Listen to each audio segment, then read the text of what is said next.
오늘 우리가 살아가는 이 시대에 과연 그리스도인들이 어떻게 삶을 살아내야 할까라고 하는 것, 그리고 어떻게 살아야 하나님께서 기뻐하시고 그 삶을 살 때 하나님께서 어떻게 하시느냐, 오늘 야고보서의 말씀을 통하여서 여러분의 인생 가운데 놀라운 믿음의 역사가 나타나기를 주님의 이름으로 소망합니다.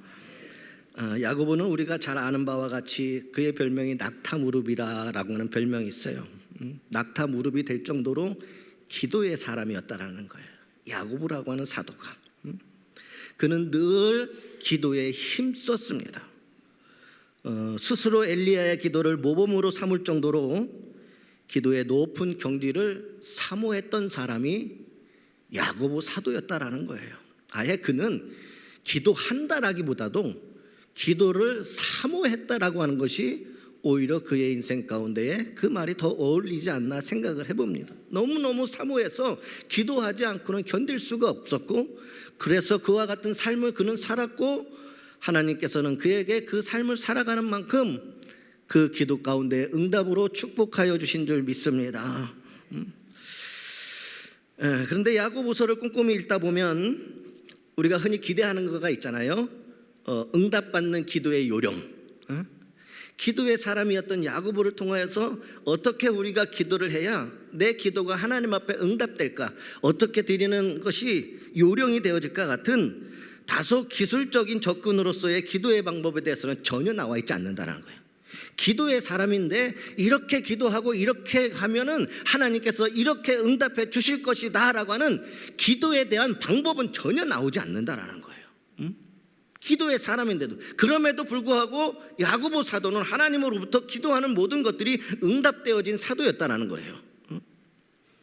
어떤 방법과 요령, 기술 이런 거는 야고보서에서 전혀 찾아볼 수가 없다라고 하는 거예요. 오히려 야고보서에서는요, 이 기도를 행함으로 보고 있다라는 거예요. 기도의 응답이 어떤 것이 기도의 응답이냐면, 내가 기도하는 것이 전에 삶으로 너희가 그렇게 행할 때에 기도는 당연히 열매를 맺는다라고 야고보서에서는 말씀하고 있다는 거예요. 입술의 고백이 아니라 그리스도인으로서 하나님의 말씀다운 삶을 살고 하나님의 말씀대로 행할 때에 우리가 드려지는 어떠한 기도라 할지라도 하나님은 내 삶을 보시고 기도 가운데에 열매에 의를 맺게 하여 주실 줄 믿습니다. 그래서 야고보 사도는요, 기도의 방법과 기술이 아닌 이렇게 이야기해요. 1장 8절에 두 마음 품지 말고 살아라. 응답되어지는 기도를 받고 살기를 원한다면 두 마음을 품지 말아라. 하나님이냐 세상이냐, 하나님이냐 아닌 다른 것이냐, 그 두 마음을 품지 말라는 거예요. 오직 한 마음으로 하나님만을 섬기는 자는 어떻게 기도해든지 하나님께서 그의 삶에 그 기도에 응답해 주신다는 거예요. 그러니까 방법이 아니라 지금 삶을 지금 이야기하고 있는 거예요. 더 나아가서 야고보서 2장 26절에 행함이 없는 죽은 믿음부터 살려내야 된다라는 이야기합니다. 행함이 없는 믿음은 죽은 믿음이다. 그 행함이 없는 죽은 믿음으로 드리는 기도는 어떠한 기도를 드려도 하나님께서 응답하지 않으신다라는 거예요. 그러니까 삶으로 항상 믿음의 행위가 나를 통하여 드러나야 된다는 거예요. 말씀이 살아있어서 내가 그 말씀을 지키고 그 말씀대로 행하는 거예요. 그러면 기도가 응답되기를 원한다면 행함이 없는 죽어있는 그 믿음부터 먼저 우리의 삶 속에서 살려내야 된다는 것이 야고보 사도의 기도의 방법이었다라고 하는 겁니다. 기도 응답이라고 하는 것은 결국은 하늘에서 이루어진 것 같이 땅에서도 이루어진다 믿는 겁니다. 하늘에서 반드시 하나님께서 이루어 주시면 이 땅 가운데서도 내가 기도하면 하나님께서 내 기도에 응답해 주신다 믿는 겁니다. 그리고 그것을 믿고 행하며 사는 것이에요. 행하며 사는 것. 야고보는 그것을 기도라고 이야기하고, 이렇게 주기도문의 사상을 마음에 품고 사는 사람에게 마땅히 주어지는 열매이기, 기도 응답이라는 것은 마땅히 주어지는 기도의 열매 이라고 야고보 사도는 이야기하고 있다라고 하는 거예요. 너희가 그렇게 살고 너희가 그것을 믿고 너희가 그 말씀대로 행하면 하늘에 계신 하나님께서 하늘에서도 이루어졌지 이 땅에서도 어떠한 기도도 하나님께서 이루어 주신다라고 하는 믿음. 그런데 그 믿음은 하나님의 말씀대로 지키며 행하며 사는 사람에게 있는 믿음이라는 거예요. 내가 살지 않고 어떻게 믿을 수 있겠습니까? 내가 행하지 아니하고 어떻게 내가 하나님 앞에 그것을 이루어 달라고 이야기할 수 있습니까? 그러니까 야고보 사도는요, 너의 입술로만 고백하는 그러한 것이 아니라 너의 삶으로 고백되어지고 삶이 변화되어지고 삶으로 말씀을 행할 때에 기도는 당연히 열매가 되어져서 하늘에서 이루어진 것처럼 땅에서도 이루어지니 그렇게 삶을 변화시키라는 얘기예요. 그것이 야고보 사도가 오늘 우리에게 말씀하고 있는 기도 응답의 어떤 우리 삶의 방법이라고 하는 것입니다. 여러분, 기도를 기술이나 방법으로가 아닌 삶의 태도나 자세로 끌어올린 것이 바로 야고보의 기도입니다. 그러면서 더 나아가서 기도하는 자는 위로부터 오는 지혜의 삶을 살아야 된다라고 이야기하는 거예요. 응답받는 기도가 되고 싶으냐? 위로부터 오는 하나님이 우리에게 주시는 하나님의 지혜를, 그 지혜의 삶을 살아야 된다라고 말씀하고 있다는 거예요. 그러면 오늘 본문에 나타난 위로부터 난 지혜에서의 성결과 화평이란 정말 존귀한 삶으로의 초청이라 말할 수 있다는 거예요.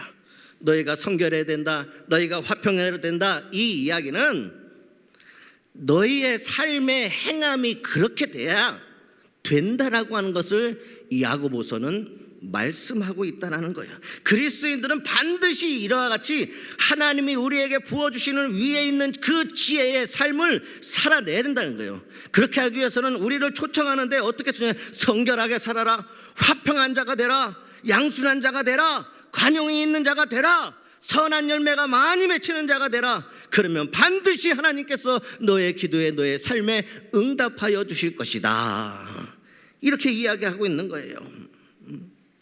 여러분, 기도는 방법과 기술이 아니라 삶이라고, 믿음의 삶이라고 지금 야고보서는 말씀해주고 있다는 거예요. 믿음의 삶이 기도라 했던 거예요. 수도관에 먹물이 들면, 수도꼭지를 틀면 먹물이 나옵니다. 왜? 수도관에 먹물이 들어있기 때문이에요. 맑은 물이 들어있다면 맑은 물이 나오게 돼 있습니다. 동물이 들어있으면 동물이 나오고 약물이 들어있으면 약물이 나오는 것입니다. 여러분, 사람도 동일하다는 거예요. 마음속에 추하고 거짓된 것들이 들어있으면 추하고 거짓된 인생을 살 수밖에 없어요. 사치와 향락으로 가득 차 있다면 사치와 향락 속에 살아가게 돼 있습니다. 돈으로 가득 차 있으면 그저 돈밖에 모르는 인생이 되어져 버리고요, 일로 가득 차 있으면 일의 노예로 살아갈 수밖에 없어요. 그게 인생입니다. 그 영혼, 자신이 가지고 있는 영혼의 관심을 가지고 있는 그것만을 찾아 헤매는 것이 우리 인생이에요. 그것을 찾아 헤매는 것이 우리 인생이라는 거죠. 그래서 예수님도 누가복음 6장 45절에 이렇게 말씀하셨어요. 선한 사람은 마음에 쌓은 선에서 선을 내고 악한 자는 그 쌓은 악에서 악을 내나니 이는 마음에 가득한 것을 입으로 말함이니라. 주님께서 이렇게 말씀하셨어요. 그러므로 우리는 마음을 바른 것으로 채워야 합니다. 진정한 위로부터 오는 지혜로 우리의 심령이 채워져야 된다라고 하는 거예요. 하나님의 생명의 말씀, 하나님의 지혜로 우리의 심령이 가득 채워질 때에 그것이 우리의 삶이 되어 우리의 입술을 통하여 우리의 행위를 통하여 이 세상에 드러나는 인생이 되게 되어질 줄 믿습니다. 그것이 진정한 기도이고 이것이 삶으로 드리는 기도이고, 그렇게 하기 위해서는 하늘에서 주는 위로부터 오는 지혜가 오늘 우리의 심령 가운데 채워져야 된다는 거예요. 진리로, 사랑으로, 은혜로 가득 채워주시기를 주님의 이름으로 소망합니다. 그러므로 성도는 구원받은 자답게 살아야 합니다. 어떻게 사는 것이 그렇게 사는 길일까? 야고보서가 오늘 그 해답입니다. 우리가 구원받은 자인데 구원받은 자답게 살아야 돼요. 우리의 수도꼭지가 열렸는데 거기에서 먹물이 나오고 동물이 나오고 쓸데없는 것이 나오면 안 된다는 거예요. 맑고 깨끗한 것들이 나올 때에 그것이 나에게도 생명수가 되어지는 것이고 그것을 마시는 모든 사람들에게도 생명수가 되어질 줄 믿습니다. 그래서 구원받은 자답게 우리는 반드시 살아내야 되는데 어떻게 사는 것이 그렇게 사는 길일까? 오늘 저는 야고보서에서 해답을 찾습니다. 성도가 어떻게 사는 것이 잘 사는 것인지를 알려주는 것이 야고보서라는 거예요. 야고보서는 야고보서 1장 5절에 보면 지혜를 구하라 라고 이렇게 말씀합니다. 지혜를 구하라. 사람의 지혜가 아니라 세상에서 얻은 경험이 아니라 하나님이 주시는 위로부터 주시는 지혜를 구하라는 거예요. 그것을 먼저 구하라는 거예요. 하나님께. 세상의 지혜가 아닌 위로부터 난 지혜. 세상의 지혜는 말씀해 보면 15절에서 16절 보면은 다툼과 분열을 조장합니다. 그러나 위로 난 지혜는 화평과 의를 가져오게 되어 있습니다. 18절의 말씀. 자녀들과 함께 위로 난 지혜를 구하시는 인생이 되시기를 소망합니다. 여러분, 솔로몬이 위로 난 지혜를 구했을 때 하나님께서 내가 너에게 무엇을 줄고 하나님 앞에 1000번째 제단을 쌓을 때에 하나님이 그 예배의 모습, 그 제단의 모습을 기뻐 받아주시면서 솔로몬에게 내가 어떻게 해야 네가 원하는 것이 무엇이냐 내가 구하라 그랬을 때 솔로몬은 그때에 위로부터 오는 지혜를 구했어요. 하나님의 지혜를 구했어요. 그랬을 때 여러분 놀라운 것이 뭐냐? 구하지 않은 부와 영광까지도 하나님께서는 그에게 주셨다라고 하는 겁니다.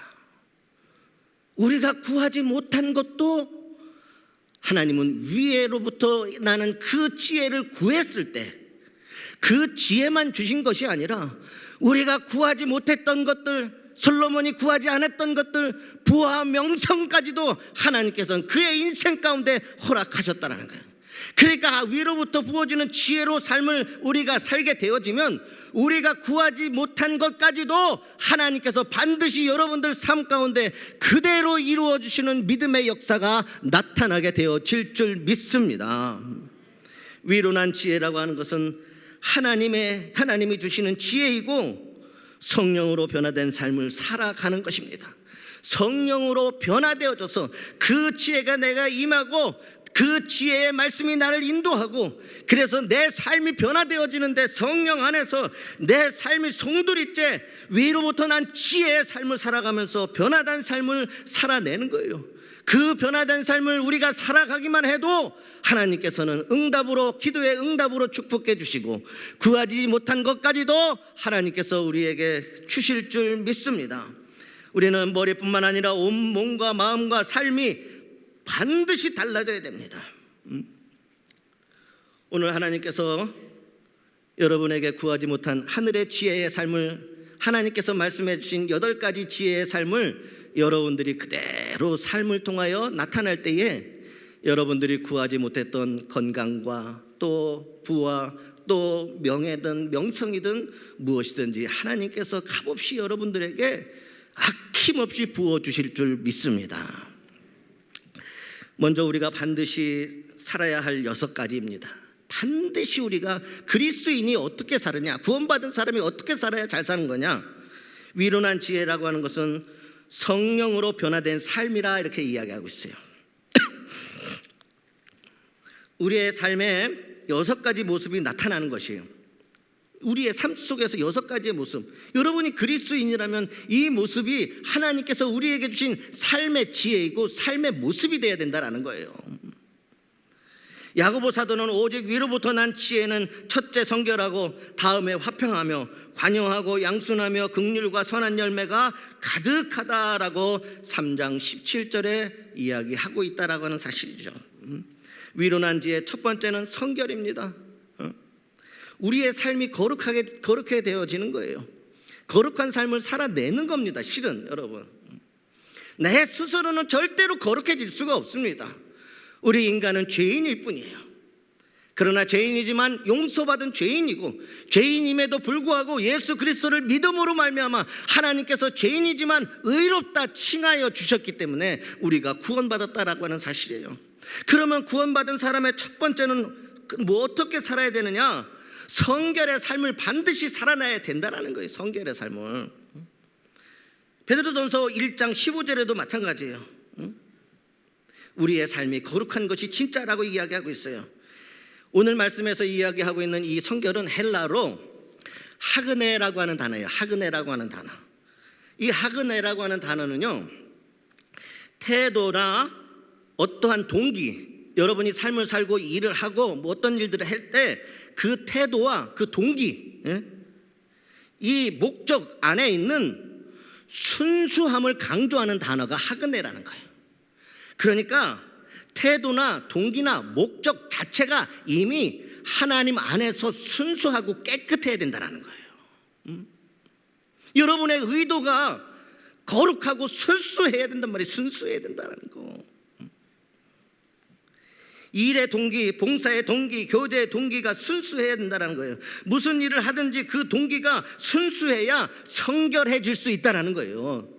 여러분의 삶의 동기 안에 동기가 순수해야 순결한 마음으로 살아가면 우리의 중심을 보시고 마음을 보시는 하나님께서 여러분의 인생을 존귀하고 높여주실 줄 믿습니다. 여러분 한번 생각해 보세요. 기도의 목적과 기도의 동기도요, 여러분 나의 이익과 많이 벌고 많이 가지고 뭐 이런 것들이라면 하나님께서 그것을 기뻐하시겠느냐 말이에요. 기도의 동기, 기도의 목적이 순수해야 된다는 거예요. 순결해야 된다는 거예요. 그랬을 때 중심을 보시고, 지금 드려지는 이 기도가 이 그리스도인이 이 나의 백성이 이렇게 삶을 살아내고 있구나, 이렇게 거룩한 삶을 살아내고 있구나, 중심을 보시는 하나님이 그 마음에 그것을 보시고 여러분의 인생을 존귀하고 높은 인생으로 만들어 주실 줄 믿습니다. 두 번째, 우리 그리스도인들은요, 화평의 삶을 살아야 됩니다. 이것이 위로난 지혜예요. 화평한. 여러분이 있는 곳에 화평이 있어야 되는 거예요. 분노와 시기로 일하는 사람이 있습니다. 무슨 일만 하면 분노하는 사람이 있어요. 어떤 일만 하면 시기하고 질투하는 사람이 있어요. 오늘 우리가 살아가는 이 시대는요, 분노의 시대예요. 분노의 시대예요. 학생이 선생님을 때리고 말이에요. 정치하는 사람들도 분노의 시대가 돼버렸어요. 서로가. 우리가 살아가는 이 시대는 분노의 시대예요. 이 시대에 하나님은 하늘의 지혜를 우리에게 구하라고 말씀하시는데, 그 두 번째가 뭐냐면 화평한 삶을 사는 것이 진짜 그리스도인의 삶이고 하나님이 우리에게 주시는 지혜의 삶이다. 그러니 화평한 자가 되라, 이렇게 말씀하고 있는 거예요. 여러분, 분노와 시기로 세상을 살아가는 그 사람들은요, 그런 사람들의 끝은요, 비참합니다. 여러분, 그 순간에는 내가 뭔가 싸워서 이긴 것 같지만 결코 그렇지가 않아요. 그의 끝은 초라해집니다. 부끄러워집니다. 그것이 분노와 시기의 인생이라는 거예요. 그러나 여러분, 그리스도 안에서 화평으로 일하는 사람은 반드시 그 인생의 사랑과 존경을 받게 돼 있습니다. 여러분, 우리가 잘 알고 있는 넬슨 만델라는 화평을 추구했던 삶을 살았어요. 그는 싸우는 인생이 아니었어요. 화평으로 일을 했어요. 자기를 가두고 자기를 숨쉬지 못하게 했고 자기를 억압했던 그들과도 넬슨 만델라 대통령은 화평하기를 원했어요. 화평하기를. 그는 그 화평을 가지고 나라를 구했고 온 세계인으로부터 존경받는 인물이 되어줬다라고 하는 사실이에요. 우리가 잘 알고 있는 인도의 간디 또한 마찬가지입니다. 그도 또한 싸움이 아닌, 분노가 아닌 화평의 삶을 이루어낸 사람이라는 거예요. 그렇다면 여러분, 분명한 사실 한 가지는 오래 걸리더라도, 지금 잘 안 돼서 오래 걸리는 한이 있어도 우리는 화평으로 반드시 살아내야 된다는 거예요. 오래 걸려도 집안에서도 화평하시고, 싸우지 마시고 닥달하지 마시고, 오래 걸리고 시간이 걸리고 잘 안 돼도 반드시 이루어내야 되는 것이 화평이라는 거예요. 먼저는 하나님 앞에 구하세요. 내 안에서 일어나는 분노와 시기와 질투와 미움과 다툼이 일어날 때마다 하나님 앞에 구하라는 거예요. 그러면 하나님께서 위로부터 있는 하나님의 지혜를 우리에게 부어주시면 우리가 화평의 삶을 살게 되어지고, 내가 있는 자리가 기쁨의 자리가 되고, 감사의 자리가 되고, 은혜의 자리가 되고, 사랑의 자리가 되고, 행복한 자리가 되어질 줄 믿습니다. 여러분, 싸우는 집 치고 잘 되는 집 봤어요? 절대로 안 돼요. 그러니 미워하고 시기하고 하지 말고, 하나님, 나 이렇게 부족해도, 내 마음속에 이렇게 올라오는 것들이 많이 있어도 주님, 화평한 자가 되게 하여 주시옵소서. 나는 구원받은 자입니다. 주님, 구원받은 자가 그렇게 살아야 되는데 아직 제가 그것이 부족합니다. 그래서 주님이 도와주셔야 됩니다. 하나님은 그 마음의 순수함과 깨끗함을 보시고 그의 인생 가운데 화평을 부어주실 줄 믿습니다. 이게 동기와 목적과 의도가 깨끗하고 순수하다는 거예요. 자기 자신을 솔직하게 하나님 앞에 고백하면서, 내가 이렇게 부족하니 하나님, 난 이런 사람이 되고 싶습니다. 그러니 나의 마음 가운데도 화평을 허락하여 주시옵소서. 평안을 주시옵소서. 주님, 마태복음 5장 9절에도 산상수훈에 우리 그리스도인들에게 가장 중요한 말씀 중에 하나, 산상수훈에 화평하는 자는 복이 있나니 하나님의 아들이라 일컬음을 받을 것임이니라. 화평한 자가 복이 있대요. 복이. 그리고 그 사람이요, 하나님의 자녀래요. 그 사람이 자녀라는 거예요. 셋째로, 관용의 삶이 위로부터 난 지혜입니다. 관용이 뭡니까? 이해해 주는 거예요. 이해해 주는 거. 너 왜 그렇게밖에 못해? 당신 이게 뭐야? 이렇게 살아도 집안이 되겠어? 이게 뭐냐고 말이야. 하나님께서는 이것을 기뻐하지 않으신다는 거예요. 관용의 삶을 살아야 된다는 거예요. 이해하는 거예요. 이해하는 거. 사람을 내치고 사람을 비난하는 것은 여러분 쉽습니다. 그냥 버리면 돼요. 쉬운 길로 가면, 그런데 사람을 잃어버려요. 사람을 잃어버려요. 그러나 관용은 모자라도 품어주는 것이고, 실수해도 용납해 주는 것이고, 잘못한 것이 있어도 한 번 더 기회를 주는 것입니다. 관용하면 사람을 얻고 일도 성취되는 인생을 살게 되어질 줄 믿습니다. 사람들이 누구를 따라가겠습니까? 관용의 사람, 나를 이해해 주는 사람을 따라가게 돼 있다는 거예요. 사람도 얻게 되어질 것이고, 어떠한 일에도 성취감을 얻게 되는 것이 관용이라는 거예요. 관용. 네 번째로 양순입니다. 양순의 삶. 양순이란 다른 사람에게서 배우려고 하는 자세예요. 나보다 남에게 무엇인가, 세상 말로 하면 내 잘난 척하는 것이 아니라 아주 작은 자에게도 겸손하게 다가가서 그에게 배우는 것이에요. 이게 양순입니다. 양순. 주님께서 원하시는 그리스도인들의 삶은 이건 거예요. 낮아지라는 이유가 왜 있겠습니까? 우리가 낮아지고 무엇인가 배우려고 할 때 하나님은 우리를 높여주시는 인생이 되게 될 줄 믿습니다. 타선지석의 삶이죠. 타산지석. 세상의 모든 것이 교과서입니다. 인생의 교과서입니다. 배워서 내 것으로 취하는 자가 참된 지혜의 삶을 살아간다라고 하는 거예요. 다섯 번째로, 우리가 반드시 이루어야 될 것, 우리가 반드시 살아야 할 다섯 번째는 긍휼의 삶입니다. 위로난 지혜, 긍휼. 긍휼은요, 마태복음 14장 14절에 보면 이 긍휼은 예수님의 마음이에요. 하나님의 마음이 긍휼함이에요. 긍휼함. 긍휼의 마음이 있는 곳에 화목과 평화와 행복이 있습니다. 긍휼의 마음이 기적의 통로가 됩니다. 긍휼의 마음으로 사람에게 다가가시기를 부탁드립니다. 예수님께서 우리를 통하여 기적과 같은 놀라운 일들을 긍휼의 사람을 통하여 이루어 주실 것입니다. 여섯 번째로 선한 열매가 가득한 삶이 지혜의 삶이에요. 선한 열매가 가득한 긍휼이라고 하는 것이 우리의 마음이에요. 내가 그 마음을 가지는 거예요. 그러면 선한 열매는 구체적인 도움을 이야기하는 거예요. 그 마음을 가졌으면 이제는 그 마음이 세상 가운데 드러나 구체적으로 누군가에게 도움을 주는 것이라는 거예요.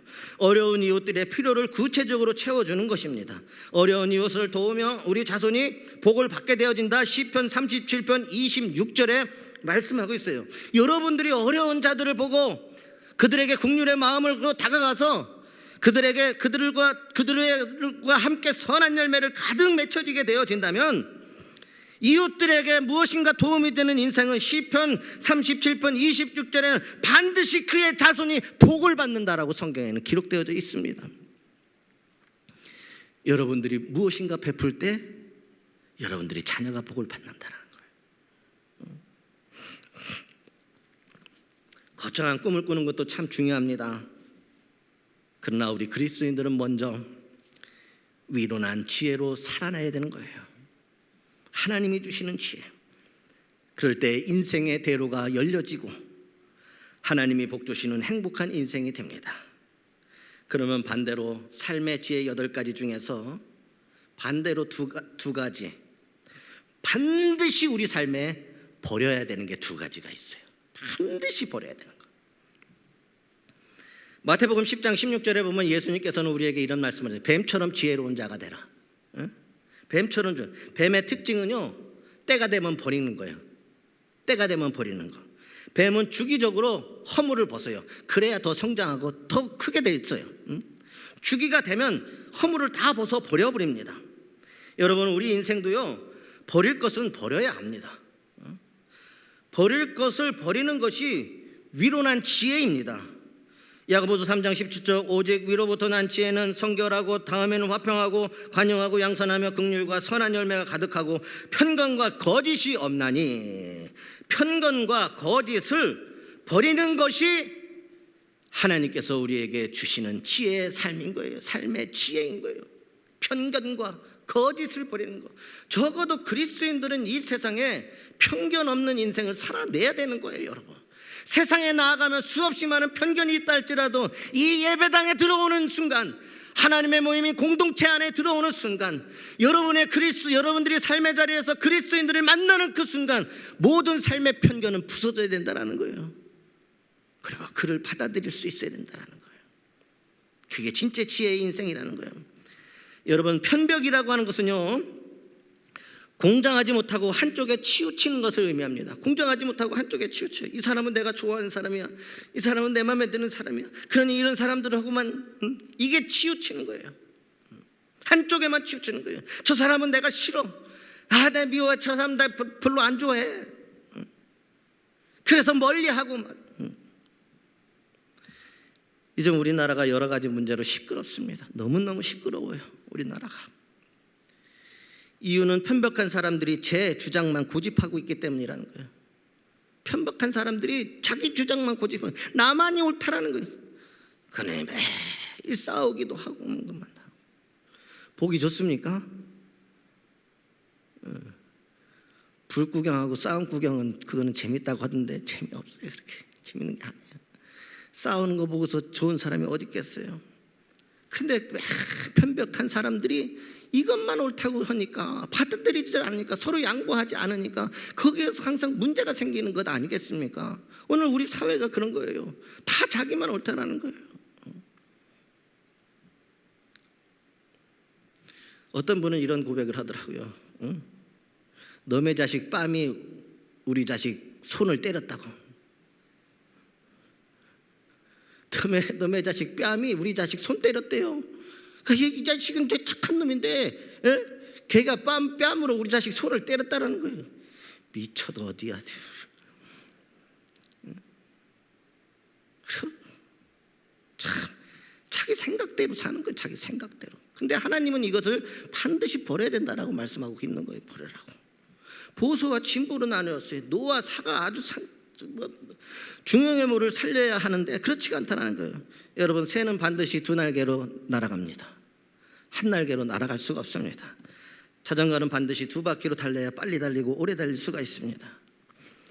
상대방은 적이 아니라 함께 날아야 할 날개와 같은 존재들이라는 거예요. 서로가 합력하여 선을 이루어야 된다는 거예요. 상대가 있어야 내가 발전할 수 있다는 겁니다. 편벽을 버립시다. 함께의 정신이 위로난 지혜입니다. 교회 안에서도 우리 함께 기도하고 함께 찬송하고 함께 말씀 듣고 함께 예배드리고 아무도 아멘 안 하시고 함께 하자고 했더니 하는 사람만 하고 안 하는 사람만 하고 편벽이에요, 편벽. 다 같이 해야 되는 거예요. 그럴 때 교회가 살아나는 역사가 있게 되어질 줄 믿습니다. 감사합니다. 두 번째 버려야 될 것 또한 편벽과 함께 버려야 될 것이 거짓을 버려야 됩니다. 거짓. 그리스도인들 절대 거짓말하면 안 됩니다. 남 속이면 안 된다는 거예요. 하나님은 그것을 가증스러워하십니다. 그런데 왜들 그렇게, 어떤 분이 저한테 이렇게 이야기하더라고요. 아, 목사님, 저 사람이요 숨 쉬는 거 빼고 다 거짓말이에요. 숨 쉬는 건 거짓말을 못 하잖아요. 그래요, 사니까. 근데 그것을 자기 본인이 하는 게 아니라 누군가 그 얘기를 한다니까요. 누군가. 저 사람 그런 사람이라고. 거짓을 버리는 것이 위로난 지혜로 사는 삶입니다. 세상에서 제일 어리석은 사람이 거짓말하는 사람이에요. 거짓말은 반드시 들통나게 돼 있어요. 그러니 사람들이 다 하는 거예요. 다.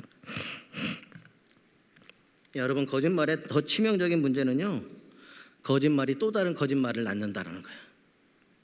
잘 한번 보세요. 그러면 그 사람의 인생은 거짓인 거예요. 그는 지금 인생 자체, 존귀한 인생 자체를 거짓으로 만들어 버렸어요. 하나님은 그것을 기뻐하지 않는단 말이에요. 그래서 요한복음 8장 44절에는 거짓에 빠지는 것을 악한 마귀에게 사로잡히는 것이라고 이야기합니다. 거짓말하는 것에 악한 마귀에 사로잡힌 자들이 그렇게 한다라는 거예요. 여러분, 양치기 소년 잘 알잖아요. 양치기 소년의 가장 비참한 것이 뭔지 아십니까? 진실을 이야기해도 아무도 믿어주지 않는다라는 거예요. 진짜인데 안 믿는다는 거예요. 우리가 어떻게 그리스도인으로서 구원받은 사람이 그렇게 살 수 있겠습니까? 우리는 언제 어디서나 거짓 없이 진실한 인생을 살아가는 그리스도인들이 되시기를 주님의 이름으로 소망합니다. 하나님은 그것을 지혜라고, 하늘에서 주는, 위에서 주시는 지혜라고 말씀하십니다. 시편 84편 11절에 하나님은 정직한 자에게 좋은 것으로 채워주신다 말씀하고 있습니다. 시편 112편 1절에서 4절 말씀해 보면 정직한 자의 후대가 복이 있다라고 성경에서는 기록하고 있습니다. 이 시대는 지식을 구하는 시대입니다. 지식이 없는 것이 아니라 지식은 넘쳐납니다. 얼마든지 지식을 구할 수 있는 시대예요. 그런데도 지식을 구합니다. 넘쳐나는데도 지식을 구해요. 여러분, 지식이라고 하는 것은 정보의 축적에 불과한 거예요. 정보가 축적되면 지식이 되는 거예요. 어디서든지 구할 수가 있어요. 우리 속담에 구슬이 서말이라도 꿰어야 보배라고 했습니다. 무슨 이야기냐? 지식을 내 삶의 보배로 만드는 것이 무엇이냐? 지혜라는 거예요. 우리가 세상에서 배우는 수없이 많은 경험들, 이 지식들, 이 지식을 내 삶의 보배가 되게 하는 것이 지혜라고 하는 거예요. 지혜라고 하는 거. 말과 생각만 하지 말고 삶으로 나타나는 위로난 지혜를 구하시기를 바랍니다. 하나님의 지혜로 사는 자가 세상을 이기는 삶을 살게 될 것입니다. 기도하겠습니다.